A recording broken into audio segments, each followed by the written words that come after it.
เปียกหมดแล้วนี่เถอะกินแตงปลากระแหล่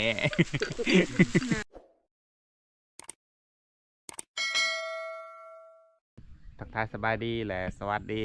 FC ทุกท่านที่ติดตามรับชมมื้อนี้เฮากำลังสิเดินทางเข้าป่านะมื้อนี้เขาทั้งหมด8คนมื้อนี้หลายคนได้มื้อนี้มีแตงโมสบายดีน้ำมุกสบายดีปะแดงมีสาวแป้งมี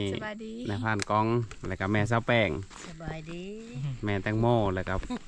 พ่อแป้งน้ำตอนนี้เฮาทาพ่อแป้งกำลังเขาไปเอาเครื่องอยู่หน้าเพิ่นจะนอนหาจังสิได้เดินทางต่อมื้อนี้ทอเครื่องกับคนนี่ก็เต็มรถเลยนะมื้อนี้สวนอุ้งคุ้มอยู่เครื่องไล่คนไป8คนทั้งหมดวันนี้พอสแปงก็มาละเอาก็สิได้พากันเดินทางต่อวันนี้วันนี้ก็เดินทางคือฝนอยากตกอยู่ได้วันนี้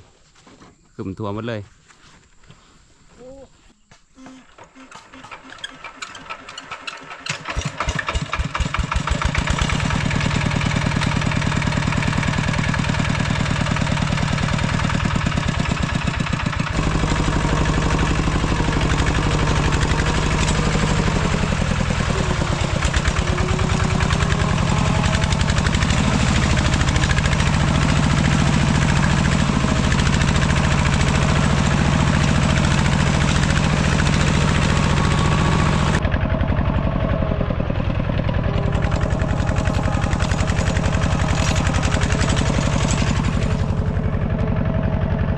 ฝนกระตกนะตอนนี้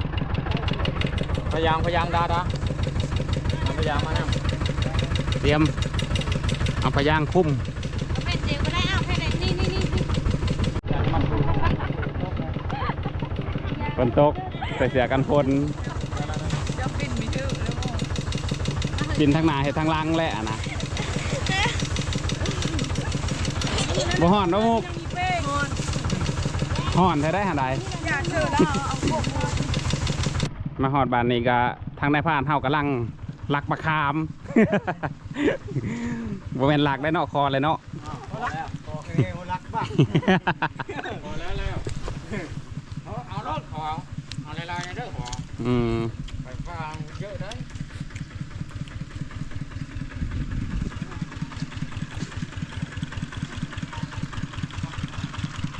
เดินทางต่อไปเลยฝนตกหนักแล้วมาหอดนี่กะใช้คนแค่วองอยู่ใช้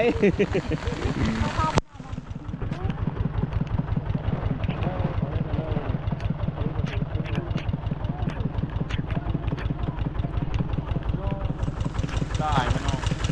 เดี๋ยวปล่อยกับพอแปลกนะอยู่นอก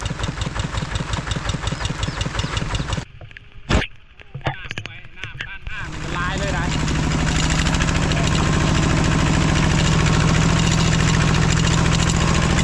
มันตกข้างกับมือ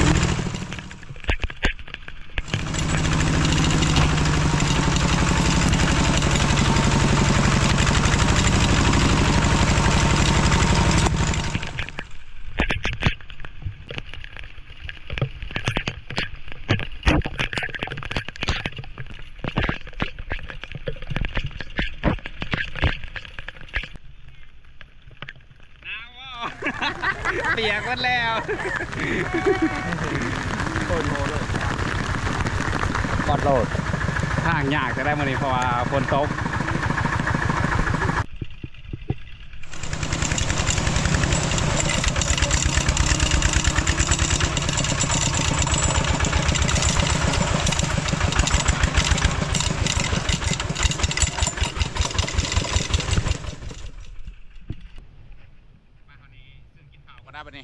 เพราะว่าหิวข่าวแล้วจะหน่อยกินข้าวแล้วสิให้เข้าไปก่อนส่วนคอยกับในพานกองสิไปตำลังหาเลาะหายามแห่มูเลาะไป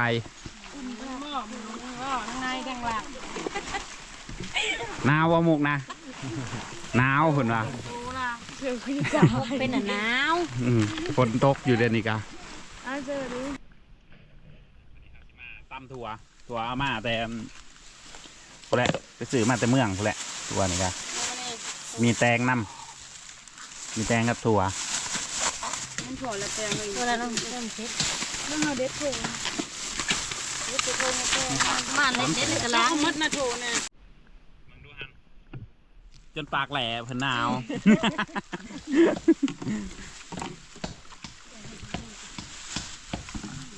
ตำถั่วกินข้าวก่อนไปเนี่ย อันเพื่อตักนี่ ตำถั่วมื้อนี้อาหารกัน เอามาให้ นี่เถอะ กินแตงปลากระแหล่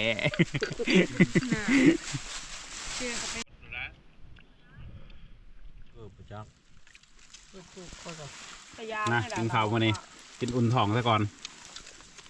หิวข้าวแห้งแล้วแต่ละคนตอนนี้2 โมงกว่าบ่ มา2 โมงกว่านี่2 โมง กูนี่เถอะทั้งหนาวทั้งหิว พวกน้ำนะ ก็ตึงกว่าแล้ว กินข้าวกินน้ำแล้วก็พากันดังไฟปิงก่อนสมุกมือแหวแล้วเพิ่นว่าเบิ่งดูมือนะ มือแหว แนะนำพูดอ่ะป้องป้องมันพูด อ่ะปอง โอ้ แล้วให้เขาไปก่อนนะบัดนี้ ส่วนคอยกับในพานกองสียางไปตำลังเลยฮะยามแหวมูหล่อไปเลยให้เขาไปเห็ดบอลอยู่บอลเศร้าทาแต่บอลพูดแหละใกล้เติบจากนี้ไปกะตอนนี้คอยกับในพานกองก็แยกกันไปนะเพราะว่าแหวมีลายบอลก็เลยแยกกันไปยามคอยไปยามอยู่ขามเบืองนี่ทางนี้มีแหวอยู่3 อัน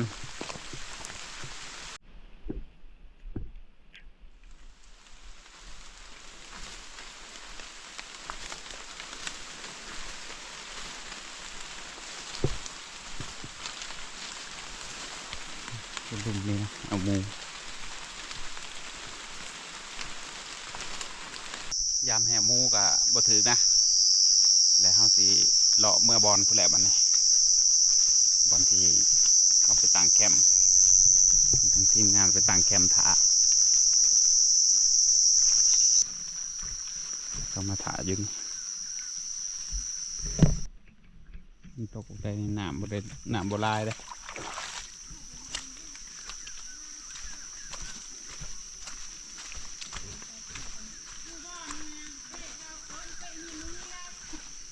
โอ้พากันกินพอดี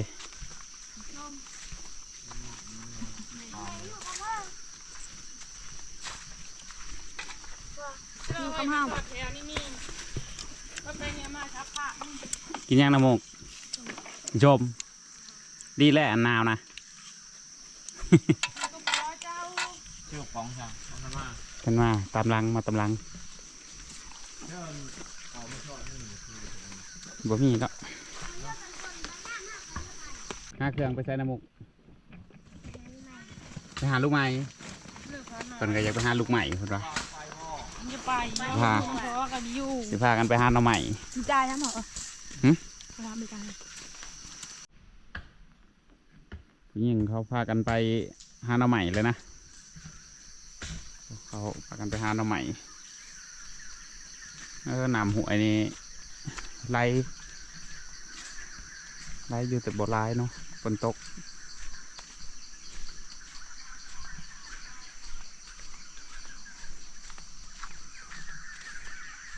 เสียงนกหองแซ่ๆได้ยังไงเลย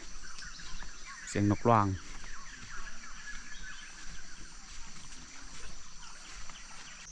นี่นะผู้หญิงเขาไปหาหน่อใหม่มาแล้วก็ที่พากันมาใบแกงแบบนี้ต้มแกงสมุกเห็นย่างในว่นก็มาคามอยู่วันนี้ กินผสมบ่ หน่อไม้กะข้าวหาข้าวเดียวหนึ่งกับพอแกงเลยนะหน่อไม้ไหลแล้วบัดนี้สิพาพอสแปงไปหาตัดใหม่มาเห็ดซับผักปูบ่อนนอนนะ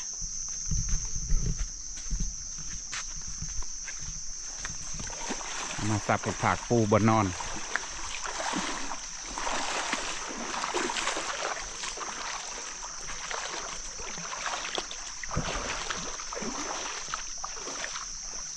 อยู่เทิงยักอยู่นี้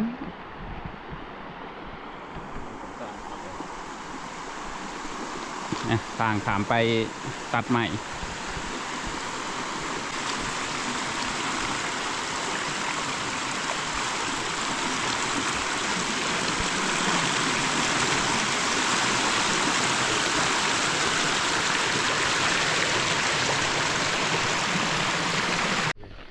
นี่นะบอลมาตัดใหม่เมื่อเห็ดผักอะ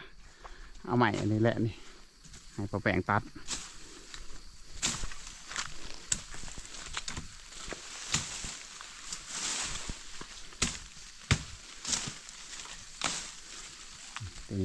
มีกอใหม่อยู่ลายกออยู่พอเห็ดผักปูนอนได้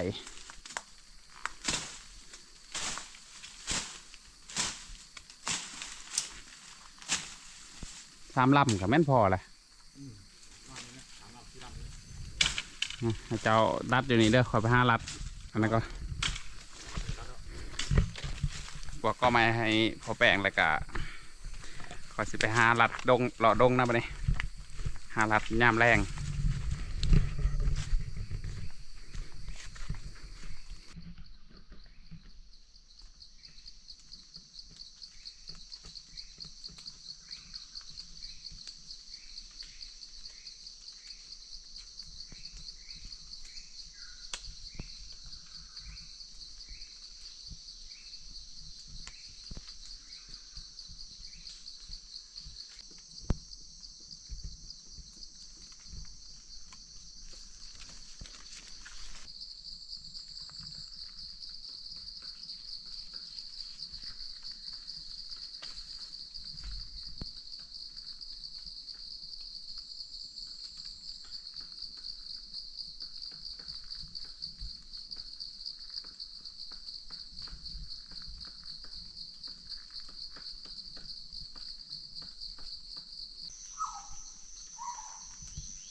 คำเลยนะ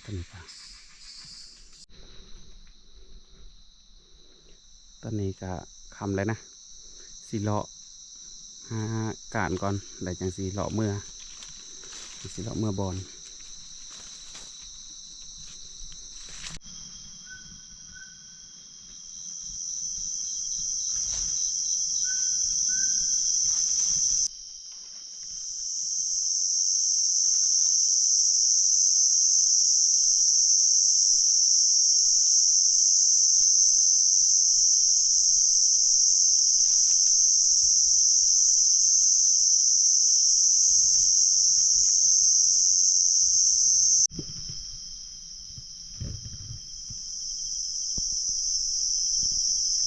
เลาะงูนะ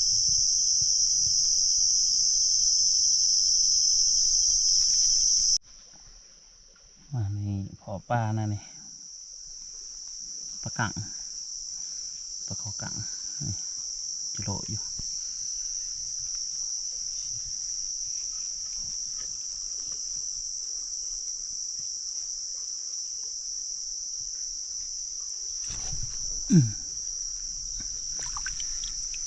จับเอาได้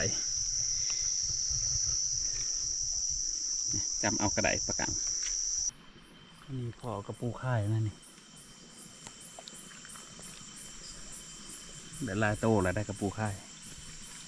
กระได3 โต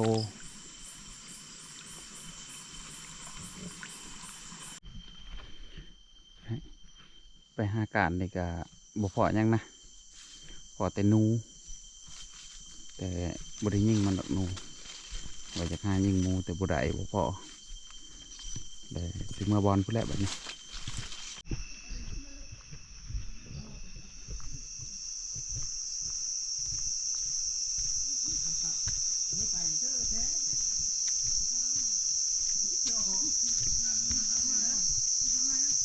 มาฮอดบอลนะวันนี้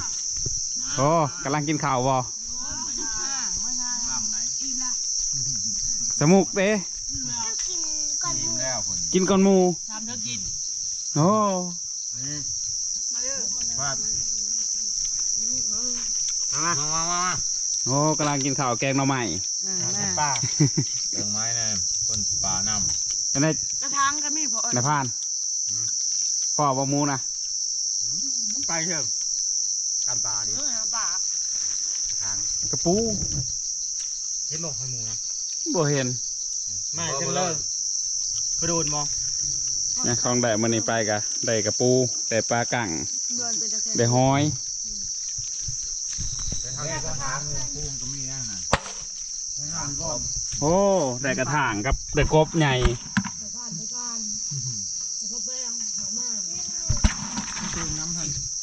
ต้นน้ำจำเอาบ่ อู้กบใหญ่ดิ กบใหญ่อีหลี ของเฮา จะไม่เห็นบ่ซะมันครบมือได้มือขาดรถได้อะไร ไม่ยางอันแรก อ่ะกินข้าววันนี้ แกงหน่อไม้ คันมีเห็นโลด กับปนปลาบ่นะแกงหน่อไม้ไหล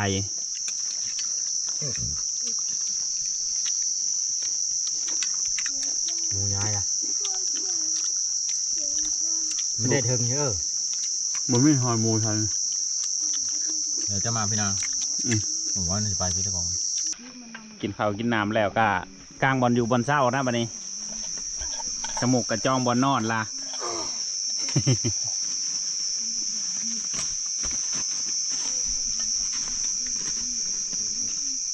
ตั้งมันจะได้แล้วว่ามัดแล้วเนาะ อืม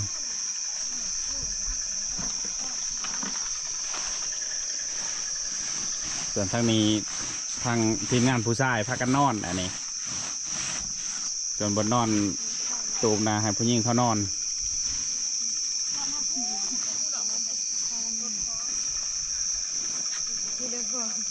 นี่เป็นนโม เองโหลดปีละ อันนี้ตะพานกองกำลังขัวระวังบึบได้ เขาไปนอนนะเยอะก็ประมาณนอนแล้วปักดินก่อนที่ดินนั่งแม่ คือขอไปวางได้นี่นะไปหาการไปการแหละคำแหละขอยยางกายไปโกกบกนะเขาได้ยินเสียงแบบคือคนถือตีนนี่เขาคือว่าในพานกองได้คือว่าในพานกองเห็ดหยอกมันยังหาบ่มียัง พอมันยังหาบ่มียังเลยรู้สึกว่าคนหัวลุกก็เลยเลาะมาอะไรคลิปนี้เขาก็สิได้ปิดคลิปไว้เพียงเท่านี้แหละขอขอบใจที่ติดตามนะครับส้มคลิปหน้าพอกันใหม่นอนแล้ว